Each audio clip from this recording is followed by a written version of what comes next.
ಎಲ್ಲರಿಗೂ ನಮಸ್ಕಾರ. ನಾನು ಇದನ್ನು ನೋಡಿ ಬೆಳ್ಳುಳ್ಳಿ ತೋರಿಸ್ತಾ ಇದ್ದೀನಿ. ಬೆಳ್ಳುಳ್ಳಿ ಅಂತೂ ಇವಾಗ ತುಂಬ ಕಡಿಮೆ ಆಗಿಬಿಟ್ಟಿದೆ ರೇಟು. ನಾನು ಸೀಸನಲ್ಲಿ ಯಾವುದು ಕಡಿಮೆ ಸಿಗುತ್ತೋ ಅದರಿಂದ ಪ್ರಯೋಜನ ಪಡ್ಕೋಬೇಕು ಅಂತ ಇಷ್ಟಪಡ್ತೀನಿ.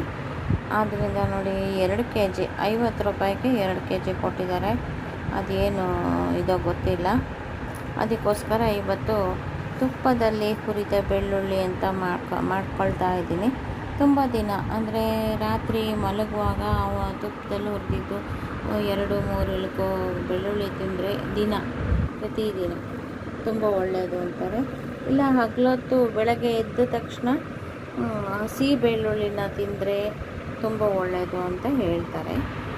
ಅದನ್ನು ಡಾಕ್ಟ್ರು ಕೇಳಿಕೊಂಡು ಯಾರಿಗೆ ಇಷ್ಟ ಆಗುತ್ತೋ ಅಥವಾ ಯಾರು ಶರೀರಕ್ಕೆ ಹೊಂದುತ್ತೋ ಅಂಥವರು ಉಪಯೋಗಿಸ್ಕೋಬೋದು ಅಂತ ನಾನು ಈ ರೆಸಿಪಿ ಮಾಡ್ತಾಯಿದ್ದೀನಿ. ಇದರಲ್ಲಿ ತುಂಬ ಬೆಳ್ಳುಳ್ಳಿ ಇದೆ ನೋಡಿ. ಇದನ್ನೆಲ್ಲ ಇಳಕ್ಕೆ ಮಾಡ್ಕೊಂಬಿಟ್ಟು ಸಿಪ್ಪೆ ಸುಲಿದ್ಬಿಟ್ಟು ತುಪ್ಪದಲ್ಲಿ ಹುರಿದಿಟ್ಕೋಬೇಕು. ಕೆಲವರು ಹಸಿ ಬೆಳ್ಳುಳ್ಳಿ ಬಳಸೋದು, ನಾವು ದಿನನಿತ್ಯ ಸಾಂಬಾರಿಗೆ ಎಲ್ಲ ಬಳಸ್ತೀವಿ. ಆವಾಗ ತುಂಬ ಅನುಕೂಲ ಇದೆ ಇದರಿಂದ. ಈಗ ರಾತ್ರಿ ಹೊತ್ತು ತುಪ್ಪದಲ್ಲಿ ಹುರಿದ ಬೆಳ್ಳುಳ್ಳಿ ತಿಂದರೆ ತುಂಬ ಒಳ್ಳೆಯದಿದೆ ಅಂತ ಶುಗರ್ನವರು ಕೂಡ ಉಪಯೋಗಿಸ್ಕೋಬೋದು. BP ಲೋ ಇದ್ದರೂ ಉಪಯೋಗಿಸ್ಬೇಡಿ. ನೋಡಿ, ನಿಮಗೆ ಅನುಕೂಲ ಆದರೆ ಇದನ್ನು ಕೂಡ ಬಳಸಲಿಕ್ಕೆ ಯೋಗ್ಯ ಅನ್ನೋದನ್ನು ನಾನು ತೋರಿಸ್ತಾ ಇದ್ದೀನಿ. ನೋಡಿ, ಬೆಳ್ಳುಳ್ಳಿ ಇಳ್ಕನ್ನು ಒಂದು ಪ್ಲೇಟ್ ಅಷ್ಟು ಬಿಡಿಸ್ಕೊಂಡಿದ್ದೀನಿ. ಬೆಳ್ಳುಳ್ಳಿ ಸಖತ್ತಾಗೇ ಇದೆ, ದೃಢವಾಗಿ, ಎಲ್ಲೂ ಜೊಳ್ಳಿಲ್ಲ, ಏನೂ ಇಲ್ಲ. ಎಷ್ಟು ಚೆನ್ನಾಗಿದೆ ನೋಡಿ. ಕ್ವಾಲಿಟಿನಲ್ಲಿ ಕೂಡ ತುಂಬ ಚೆನ್ನಾಗಿದೆ ನೋಡಿ, ಫುಲ್ಲು ಚೆನ್ನಾಗಿದೆ. ಇಲ್ಲಿ ಒಂದು ಇಳುಕು ಮಾತ್ರ ಒಂದು ಸ್ವಲ್ಪ ಇದಾಗಿದೆ ಅಷ್ಟೇ. ಎಲ್ಲ ಚೆನ್ನಾಗೇ ಇದೆ ನೋಡಿ. ಎಷ್ಟು ನಾವು 1-2 ಬೆಳ್ಳುಳ್ಳಿ ಬಿಡಿಸೋಕ್ಕೆ ಕಷ್ಟಪಡ್ತೀವಿ. ಅಂಥದ್ರಲ್ಲಿ ಇಷ್ಟೊಂದು, ಈಗ ಇಷ್ಟು ತೊಗೊಂಡಿದ್ದೀನಲ್ಲ, ಇನ್ನೂ ಒಂದು ಸ್ವಲ್ಪ ಬಿಡಿಸ್ಕೊಳ್ತೀನಿ. ಇದ್ರದ್ದು ಸಿಪ್ಪೆ ಎಲ್ಲ ಒಟ್ಟಿಗೆ ಹೇಗೆ ತೆಗೆಯೋದು ಈಸಿಯಾಗಿ ಅಂತ ಇವತ್ತು ತೋರಿಸ್ತಾ ಇದ್ದೀನಿ. ಇಷ್ಟೊಂದು ಬಿಡಿಸ್ಕೋಬೇಕು ನೋಡಿ. ಸಾರ ಸೆಟ್ಟು ಇಷ್ಟೊಂದು ಬೆಳ್ಳುಳ್ಳಿದು ಸಿಪ್ಪೆನ ಹೇಗೆ ಬಿಡಿಸ್ಕೊಳ್ಳೋದು ಒಟ್ಟಿಗೆ ಅಂತ ನೋಡಿ. ಇಲ್ಲಿ ಒಂದು ಬಟ್ಲಲ್ಲಿ ಎಣ್ಣೆ ತೊಗೊಂಡಿದ್ದೀನಿ. ಒಂದು ಸ್ವಲ್ಪ ಹಸಿ ಎಣ್ಣೆನೇ ಇದು. ಒಂದು ಸ್ವಲ್ಪ ಎಣ್ಣೆ ಬೆವ್ರು ಮಾಡ್ಕೋಬೇಕು. ಅಂದರೆ ಒಂದು ಸ್ವಲ್ಪ ಎಣ್ಣೆ ಹಾಕಿ ಕೈ ಆಡ್ಕೋಬೇಕು, ಚೆನ್ನಾಗಿ ಹತ್ತುತ್ತೆ. ಇದನ್ನು ಒಂದು ಒರಟಾದ ಬಟ್ಟೆ ಮೇಲೆ, ಅಥವಾ ನಾವು ಮೊದಲೆಲ್ಲ ಗೋಣಿ ಚೀಲ ಅಂತ ಇಟ್ಕೊಳ್ತಿದ್ವಿ. ಇತ್ತೀಚೆಗೆ ಗೋಣಿ ಚೀಲಗಳೆಲ್ಲ ಇಲ್ಲ. ಅದರಿಂದ ಒಂದು ವೇಸ್ಟೇಜ್ ಆಗಿರೋವಂಥದ್ದು ಒಂದು ಜೀನ್ಸ್ ಪ್ಯಾಂಟಾರ ಆಗಲಿ ಅಂತೂ ಒರಟು ಆಗಿರಬೇಕು, ದೊಡ್ಡರುಗಳಾಗಿ ಅಂಥ ಬಟ್ಟೆ ಮೇಲೆ ಇದನ್ನು ಹಾಕಿ ಉಜ್ಜಬೇಕು. ಈ ಬೆವ್ರು ಮಾಡಿದ್ದಂಥ ಬೆಳ್ಳುಳ್ಳಿನ ಒಂದು ಸ್ವಲ್ಪ ಹೊತ್ತು ಹೀಗೆ ಎಣ್ಣೆ ಹಚ್ಚಿ ಇಡೋಣ. ಆಮೇಲೆ ಅಂಗೈ ಹಚ್ಚಿ ಉಜ್ಜಿಬಿಟ್ರೆ ಸಿಪ್ಪೆ ಎಷ್ಟು ಚೆನ್ನಾಗಿ ಬಿಟ್ಕೊಳುತ್ತೆ ಗೊತ್ತಾ. ಬೆಳ್ಳುಳ್ಳಿ ಕೂಡ ತುಂಬ ಸಖತ್ತಾಗಿದೆ. ಈ ಥರ ಜಾಸ್ತಿ ಇದ್ದಾಗ ಈ ರೀತಿ ಮಾಡ್ಕೋಬೋದು. ನಮಗೆ 1-2 ಬೆಳ್ಳುಳ್ಳಿ ಸುಲಿಯೋದಕ್ಕೆ ತುಂಬ ಕಷ್ಟ ಆಗುತ್ತೆ ನೋಡಿ. ಇವಾಗ ಹಚ್ಚಿದ್ದೀನಿ. ಇನ್ನು ಸ್ವಲ್ಪ ಹೊತ್ತು ಬಿಟ್ಟು ದಪ್ಪ ಬಟ್ಟೆ ಮೇಲೆ ಹಾಕ್ಕೊಂಡು ಒಂದು ಸ್ವಲ್ಪ, ಅಂದರೆ ತರ್ತರಿಯಾಗಿರಬೇಕು, ಗೋಣಿ ಚೀಲ ಥರ, ಆ ಥರ ಬಟ್ಟೆ ತೊಗೋಬೇಕು. ಅದ್ರ ಮೇಲೆ ಹಾಕ್ಕೊಂಡು ಉಜ್ಜಿಬಿಟ್ರೆ ಸಿಪ್ಪೆ ಎಲ್ಲ ಹೋಗುತ್ತೆ. ಆಮೇಲೆ ಒಂದು ಮರಕ್ಕೆ ಹಾಕೊಂಡು ಕೇರ್ಕೋಬೋದು, ಇಲ್ಲಾಂದರೆ ಒಂದು ಸ್ವಲ್ಪ ತಟ್ಟೆ ಮೇಲೆ ಇದು ಮಾಡ್ಕೋಬೋದು. ಜಾಸ್ತಿ ಇದೆಯಲ್ಲ, ಒಂದು ಸ್ವಲ್ಪ ಹೊತ್ತು ನೆನ್ಕೊಂಡು ಇದೇ ಥರ ಇನ್ನೂ ಒಂದು ಸ್ವಲ್ಪ ಮಾಡಿ ಬಿಡಿಸ್ಕೊಳ್ತಾ ಇದ್ದೀನಿ ನೋಡಿ. ಇಷ್ಟು ಬೆಳ್ಳುಳ್ಳಿಗೆ ಎಣ್ಣೆ ಹಚ್ಕೊಂಡು ಒಂದು ಸ್ವಲ್ಪ ಹೊತ್ತಾಯಿತು. ಈಗ ನಾನು ಒಂದು ಟವಲ್ ಹಾಸ್ಕೊಂಡ್ಬಿಟ್ಟು, ಯಾಕೆಂದರೆ ನೆಲ ನೈಸಿದೆ, ಅದ್ರ ಮೇಲೆ ಒಂದು ಜಂಪ್ಕಾನ ಹಾಕ್ಕೊಂಡಿದ್ದೀನಿ. ಇಷ್ಟೇ ದರ್ಗಾಗಿರೋ ಬಟ್ಟೆ ಸಿಕ್ಕಿದ್ದು. ಜೀನ್ಸು ಕೂಡ ಇವತ್ತು ಇಲ್ಲ ಅಂತ ಇದನ್ನು ಹಾಕ್ಕೊಂಡಿದ್ದೀನಿ ನೋಡಿ. ಈ ಥರ ಎಣ್ಣೆ ಹಚ್ಚಿದ್ದನ್ನು ಇದು ಮಾಡಿಕೊಂಡು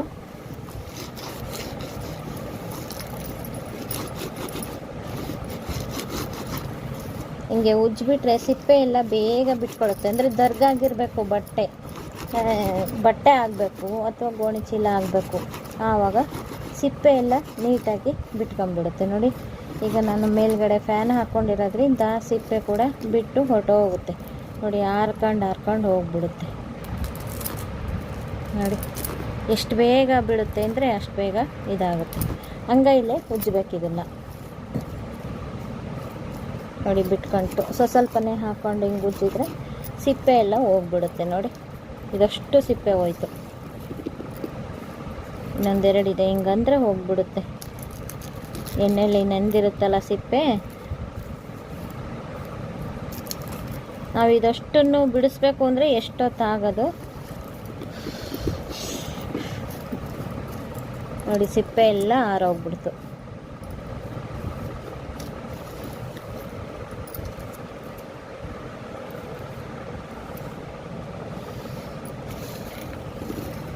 ನೋಡಿ ಇದಕ್ಕೂ ಎಷ್ಟು ಬಿಡುತ್ತೆ. ಇವಾಗ ಇದನ್ನು ಅಷ್ಟೇ ಚೆನ್ನಾಗಿ ಜೋರಾಗಿ ಫೋರ್ಸಾಗಿ ಉಜ್ಜಿಬಿಟ್ರೆ ಸಿಪ್ಪೆ ಎಲ್ಲ ಬಿಟ್ಕೊಂಡ್ಬಿಡುತ್ತೆ.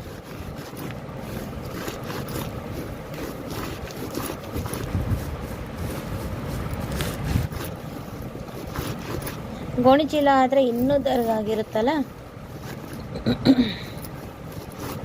ಗೋಣಿಚೀಲ ಆದರೆ ಇನ್ನೂ ದರ್ಗಾಗಿರುತ್ತೆ, ಬೇಗ ಹೋಗುತ್ತೆ ಸಿಪ್ಪೆ.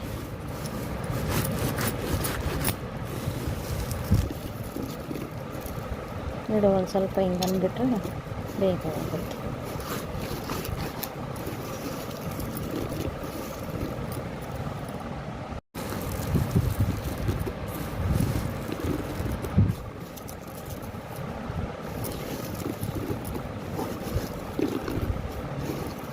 ನೋಡಿ ಫ್ಯಾನಿನ ಗಾಳಿ ಇರೋದಕ್ಕೆ ಹಿಂಗೆ ಆರಿ ಹೋಗ್ಬಿಡ್ತು. ನೋಡಿ ಸಿಪ್ಪೆ ಎಲ್ಲ ಆ ಕಡೆ ಎಷ್ಟೊಂದು ನಿಂತುಬಿಟ್ಟಿದೆ, ಇನ್ನೂ ಆರು ಹೋಗಿದೆ.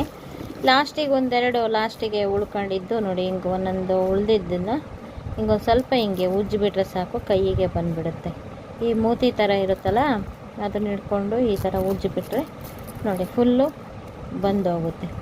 ನಾವು ಇಷ್ಟು ಬೆಳ್ಳುಳ್ಳಿನ ಇಷ್ಟು ಬೇಗ ಕೈಯಲ್ಲೇ ಬಿಡಿಸೋಕ್ಕೆ ಆಗ್ತಿರಲಿಲ್ಲ. ಅಂದರೆ ಇದು ಒಂದು ಸ್ವಲ್ಪ ಫಾಸ್ಟಾಗಿ ಬಿಡಿಸ್ಕೋಬೋದು ಅಂತ ಈ ಮೆಥಡ್ ತೋರಿಸಿದ್ದೀನಿ. ಇದಕ್ಕೂ ಉತ್ತಮವಾದ ಮೆಥಡ್ ಬೇರೆ ಬೇರೆ ಇರುತ್ತೆ, ಕೆಲವ್ರಿಗೆ ಗೊತ್ತಿರುತ್ತೆ.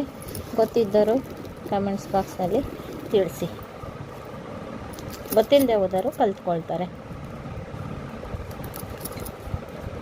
ನನ್ನ 4-5 ಉಳಿದಿದೆಯಲ್ಲ ನೋಡಿ, ಇದನ್ನು ಹಿಂಗೆ ಉಜ್ಜಿಬಿಟ್ರೆ ಅಂದರೆ ಇದೇನು ಅಂದರೆ ಬೆಳ್ಳುಳ್ಳಿ ಡ್ಯಾಮೇಜ್ ಆಗೋದಿಲ್ಲ ಈ ಥರ ಮಾಡಿದರೆ. ನೋಡಿ ನೀಟಾಗೆ ಬಿಡಿಸ್ಕೋಬೋದು, ಬೆಳ್ಳುಳ್ಳಿ ಡ್ಯಾಮೇಜ್ ಆಗೋದಿಲ್ಲ. ನೋಡಿ ಇದಕ್ಕೂ ಇವಾಗ ಇದನ್ನು ಬಿಡಿಸ್ಬೇಕು. ನೋಡಿ ಇದಕ್ಕೂ ಎಷ್ಟು ಬೇಗ ಆಯಿತು ನೋಡಿ. ಇದನ್ನು ಸ್ವಲ್ಪ ಕೇರ್ಕೊಂಬಿಡಬೇಕು, ಕೇರ್ಕೊಂಡ್ರೆ ಮಿಕ್ಕಿದ್ದು ಇದೆಲ್ಲ ಹೋಗುತ್ತೆ, ಸಿಪ್ಪೆ ಎಲ್ಲ. ಹಿಂಗೆ ಉಜ್ಬೇಕಾದ್ರೆ ಹೊರಟೋಗ್ಬಿಡುತ್ತೆ, ಹುರುಗ್ಬಿಟ್ರೆ ಹೊರಟೋಗುತ್ತೆ. ಈ ಥರನೇ ಎಲ್ಲ ಇದಿಷ್ಟು ಬೆಳ್ಳುಳ್ಳಿನೂ ಇದೇ ಥರ ಬೇಗ ಬಿಡಿಸ್ಕೊಂಡ್ರೆ ರೆಡಿ ಮಾಡ್ಕೊಳ್ತೀನಿ. ನೋಡಿ ಒಂದು ಸ್ವಲ್ಪನೂ ಬೆಳ್ಳುಳ್ಳಿಗೆ ಏಟಾಗ್ದಂಗೆ, ಒಂದು ಸ್ವಲ್ಪನೂ ಡ್ಯಾಮೇಜ್ ಆಗ್ದಂಗೆ ಸಿಪ್ಪೆನ ಎಷ್ಟು ಬೇಗ ತೆಗಿಬೋದು ಅಂತ ತೋರಿಸಿದ್ದೀನಿ. ನೋಡಿ ಬೆಳ್ಳುಳ್ಳಿಗೆ ಏನು ಏಟಾಗಿರೋದಿಲ್ಲ, ನಾವು ಫೋರ್ಸ್ಫುಲ್ಲಿ ಉಜ್ಜಿದ್ರೂ ಕೂಡ ಏನೂ ಆಗೋದಿಲ್ಲ. ಸಖತ್ತಾಗಿ ಬಂತು. ಅಷ್ಟೂ ಇದೇ ರೀತಿ ಮಾಡ್ಕೊಳ್ತೀನಿ. ಆನಂತರ ನೋಡಿ ನಾನು ಹೊಸ ಜಮಖಾನನೇ ಹಾಕ್ಕೊಂಡಿದ್ದೀನಿ. ಎಣ್ಣೆ ಹಚ್ಚಿ ಮಾಡಿದ್ರೂ ಕೂಡ ಏನೂ ಆಗೋದಿಲ್ಲ. ನೋಡಿ ಸಖತ್ತಾಗೆ ಬರುತ್ತೆ. ಇದರ ಅನುಕೂಲ ನೀವು ಮಾಡ್ಕೋಬೋದು ಅವಶ್ಯಕತೆ ಇದ್ದವರು ಅಂತ ತೋರಿಸಿದ್ದೀನಿ. ನೋಡಿ ಬೆಳ್ಳುಳ್ಳಿ ಬುಡದಲ್ಲಿ ಒಂದು ಸ್ವಲ್ಪ ಗಟ್ಟಿ ಥರ ಇರುತ್ತೆ, ಅದನ್ನು ಒಂದು ಸ್ವಲ್ಪ ಹಿಂಗೆ ಕಟ್ ಮಾಡಿ ಹಾಕ್ಕೋಬೇಕು, ಆವಾಗ ಸಿಪ್ಪೆ ನೀಟಾಗಿ ಬಿಡುತ್ತೆ. ಇಲ್ಲ ಅಂತಂದರೆ ಇವಾಗ ನೋಡಿ ಈ ಥರ ಹೆಚ್ಚಿಬಿಟ್ರೆ ನಮಗೆ ಇಡೀ ಬೆಳ್ಳುಳ್ಳಿ ಬರುತ್ತೆ, ಅಂದರೆ ಇಳ್ಕಲ್ಲಿ ಏನು ಡ್ಯಾಮೇಜ್ ಆಗೋದಿಲ್ಲ, ಈ ಥರ ಫುಲ್ ಬೆಳ್ಳುಳ್ಳಿ ಬರುತ್ತೆ. ಇಲ್ಲ ಅಂತಂದರೆ ನಿಮಗೆ ಆ ಥರ ಹೆಚ್ಚಲಿಕ್ಕೆ ಇದಾಗುತ್ತೆ ಅಂದರೆ ಹಿಂಗೆ ಮಧ್ಯಕ್ಕೆ ಮಾಡ್ಕೋಬೇಕು, ಹಿಂಗೆ ಅರ್ಧ ಮಾಡ್ಕೋಬೇಕು. ಇದನ್ನು ಅರ್ಧ ಮಾಡಿಕೊಂಡ್ರೆ ಬೆಳ್ಳುಳ್ಳಿ ಅರ್ಧ ಬರುತ್ತೆ ಉಜ್ಜಿದಾಗ. ಇಲ್ಲ ತುದಿ ಮಾತ್ರ ಒಂದು ಸ್ವಲ್ಪ ಹಿಂಗೆ ಕಟ್ ಮಾಡ್ಕೊಂಡ್ಬಿಟ್ರೆ ಫುಲ್ ಬೆಳ್ಳುಳ್ಳಿ ಬರುತ್ತೆ. ಇಳ್ಕು ಹಿಂಗೆ ಒಂದು ಸ್ವಲ್ಪ ಗಟ್ಟಿ ಇರುತ್ತೆ ಈ ಕಡೆ ಬುಡ, ಅದನ್ನು ಮಾತ್ರ ಇದು ಮಾಡ್ಕೋಬೇಕು. ಕತ್ರಿನಲ್ಲಾದರೂ ಚಾಕುನಲ್ಲಾದರೂ ಕಟ್ ಮಾಡಿಕೊಂಡ್ರೆ ಬೇಗ ಸಿಪ್ಪೆ ಬಿಡುತ್ತೆ. ಈಗ ನಾನು ಅದೇ ಥರ ಮಾಡ್ಕೊಂಡಿದ್ದೀನಿ. ಇನ್ನು ಮಿಕ್ಕಿದ್ದಷ್ಟು ಒಂದು ಸ್ವಲ್ಪ ನೋಡಿ ಅರ್ಧ ಮಾಡಿ ತೋರಿಸ್ತೀನಿ. ಇದು ಅರ್ಧ ಇಳ್ಕಾಗುತ್ತೆ ನಾವು ಉಜ್ಜಿ ರೆಡಿ ಮಾಡಿದಾಗ ನೋಡಿ ಇದಿಷ್ಟನ್ನು ಅರ್ಧ ಹೆಚ್ಕೊಂಡಿದ್ದೀನಿ. ಅದನ್ನೆಲ್ಲ ಒಂದು ಸ್ವಲ್ಪ ಬುಡದಲ್ಲಿ ಹೆಚ್ಕೊಂಡಿದ್ದೀನಿ.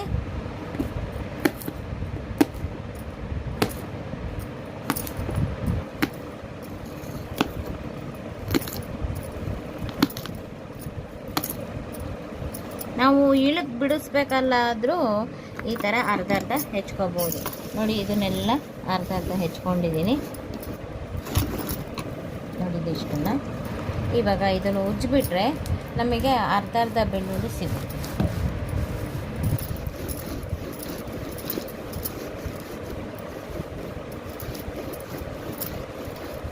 ಫುಲ್ ಇಳುಕು ಸಿಗೋದಿಲ್ಲ.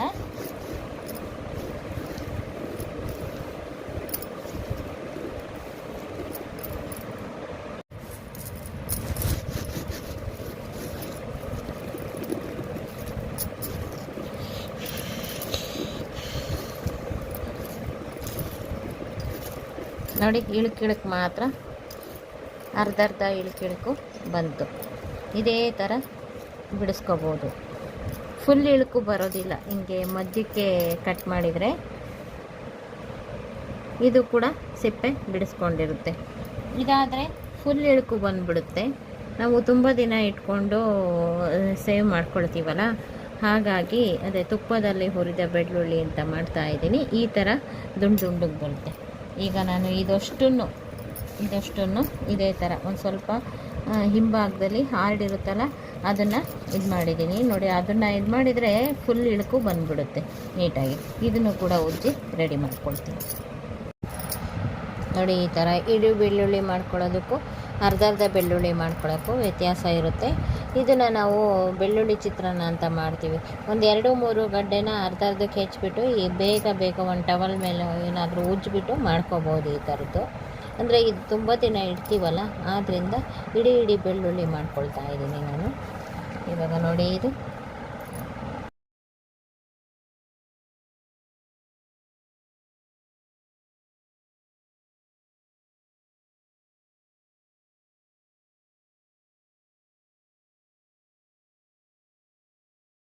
ನೋಡಿ ತಟ್ಟೆ ತುಂಬ ತಗೊಂಡಿದ್ನಲ್ಲ ಬೆಳ್ಳುಳ್ಳಿ ಇಳ್ಕು, ಅದನ್ನೆಲ್ಲ ಬಿಡಿಸ್ಕೊಂಡಿದ್ದೀನಿ. ನೋಡಿ ಸಿಪ್ಪೆ ಕೂಡ ಎಷ್ಟೊಂದು ಬಂದಿದೆ.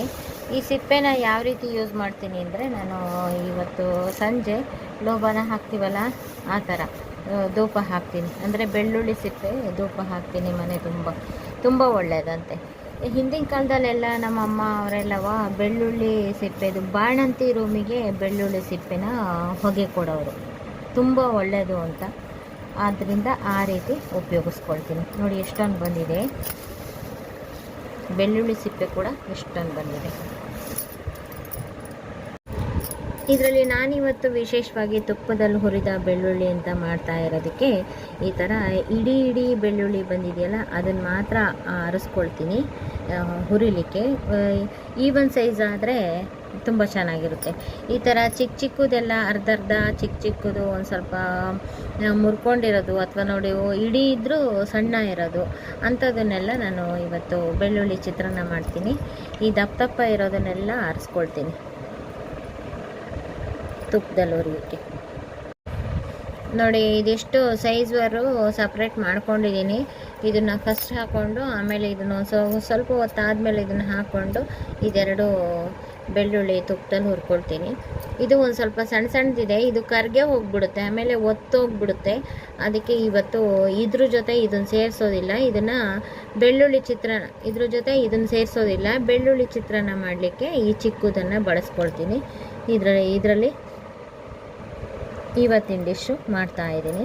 ಸಖತ್ತಾಗಿದೆ ನೋಡಿ ಬೆಳ್ಳುಳ್ಳಿ ಎಷ್ಟು ಚೆನ್ನಾಗಿದೆ. ಒಂದು ಸ್ವಲ್ಪನೂ ಡ್ಯಾಮೇಜ್ ಆಗಿಲ್ಲ. ಉಜ್ಜಿ ಸಿಪ್ಪೆ ತೆಗೆದ್ರೂ ಕೂಡ ಎಷ್ಟು ಬೇಗ ತೆಕ್ಕೋಬೋದು ಗೊತ್ತಾ. ನೋಡಿ ಬೆಳ್ಳುಳ್ಳಿ ಎಲ್ಲ ರೆಡಿಯಾಗಿದೆ. ನೋಡಿ ತುಪ್ಪ ಕೂಡ ತಗೊಂಡಿದ್ದೀನಿ. ಒಂದು ಪಾನ್ ಇಟ್ಕೊಂಡು ಈಗ ತುಪ್ಪ ಹಾಕೋತಾ ಇದ್ದೀನಿ. ನಾನು ಹುರಿಬೇಕು ಅಂತ ಹೇಳಿದ್ದು, ಕರಿಬೇಕು ಅಂತ ಹೇಳಿಲ್ಲ. ಆದ್ದರಿಂದ ಹುರಿಯೋದಕ್ಕೆ ಎಷ್ಟಾಗಬೇಕೋ ಅಷ್ಟು ತುಪ್ಪನ ಹಾಕ್ಕೊಳ್ತೀನಿ. ಮಧ್ಯ ಬೇಕು ಅಂದರೆ ಮತ್ತೆ ತುಪ್ಪ ಹಾಕ್ಕೋಬೋದು. ನೋಡಿ ನಾನು ಒಂದು 3 ಚಮಚ ತುಪ್ಪ ಹಾಕಿದ್ದೀನಿ. ಫಸ್ಟಿಗೆ ನಾನು ದಪ್ಪ ಇದೆಯಲ್ಲ ಅದನ್ನು ಹುರ್ಕೋತಾ ಇದ್ದೀನಿ.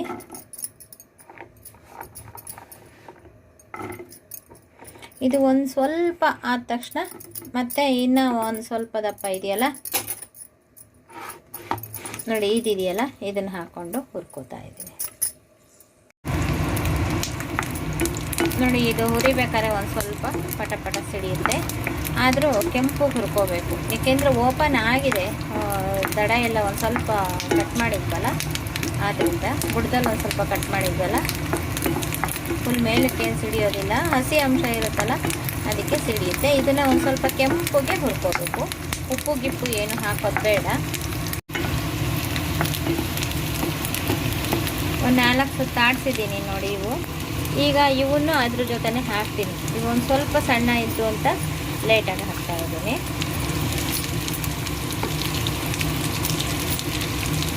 ಬೇಕು ಅಂದರೆ ಮತ್ತೆ ಇನ್ನೂ ಒಂದು ಸ್ವಲ್ಪ ತುಪ್ಪ ಹಾಕೋಬೋದು. ನನಗೆ ಹುರಿಯೋದಲ್ವಾ, ಅದಕ್ಕೆ ಸಾಕಾಗುತ್ತೆ ಇಷ್ಟೇ ತುಪ್ಪ. ಚೆನ್ನಾಗಿ ಗೋಲಿಸ್ಕೋಬೇಕು. ಈಗ ನೆಕ್ಸ್ಟು ಇವು ಚಿಕ್ಕವಿದ್ದಾವಲ್ಲ, ಇದರಲ್ಲಿ ಚಿತ್ರಾನ್ನ ಮಾಡ್ತಾಯಿದ್ದೀನಿ, ಬೆಳ್ಳುಳ್ಳಿ ಚಿತ್ರಾನ್ನ. ನೋಡಿ, ಇದು ಹೊಂಬಣ್ಣ ಬರೋವರೆಗೂ ಹುರಿಬೇಕು. ನೋಡಿ, ಇಲ್ಲಿ ಹೊಂಬಣ್ಣ ಬಂದಿದೆಯಲ್ಲ, ಈ ಥರ ಎಲ್ಲವುದು ಹಾಕಬೇಕು, ಅಲ್ಲಿವರೆಗೂ ಹುರಿಬೇಕು. ಇದು ಉಪ್ಪು ಹಾಕದೇ ತುಂಬ ರುಚಿಯಾಗಿರುತ್ತೆ, ಉಪ್ಪು ಹಾಕೋದೇ ಬೇಡ.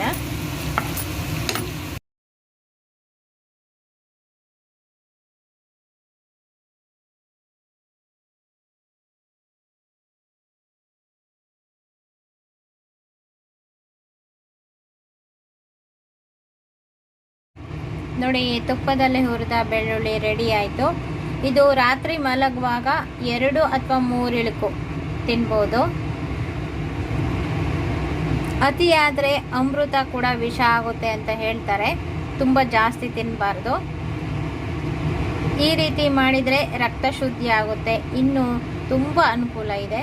ಆದ್ದರಿಂದ ನಾನು ಈ ವಿಡಿಯೋ ಮಾಡಿ ತೋರಿಸಿದ್ದೀನಿ. ಈ ವಿಡಿಯೋ ನಿಮಗೂ ಇಷ್ಟ ಆಗಿದ್ದರೆ ಲೈಕ್ ಮಾಡಿ, ಶೇರ್ ಮಾಡಿ, ಮತ್ತು ನಮ್ಮ ಚಾನಲ್ಗೆ ಇದುವರೆಗೂ ಸಬ್ಸ್ಕ್ರೈಬ್ ಆಗಿಲ್ಲ ಅಂದರೆ ಈ ಕ್ಷಣದಿಂದ ಸಬ್ಸ್ಕ್ರೈಬ್ ಆದರೆ ನಿಮ್ಮ ದಿನನಿತ್ಯದ ಅನುಕೂಲಕ್ಕೆ ಬರುವಂತಹ ವಿಡಿಯೋಗಳನ್ನೇ ನಾನು ಮಾಡ್ತಾ ಇರ್ತೀನಿ. Thank you for watching.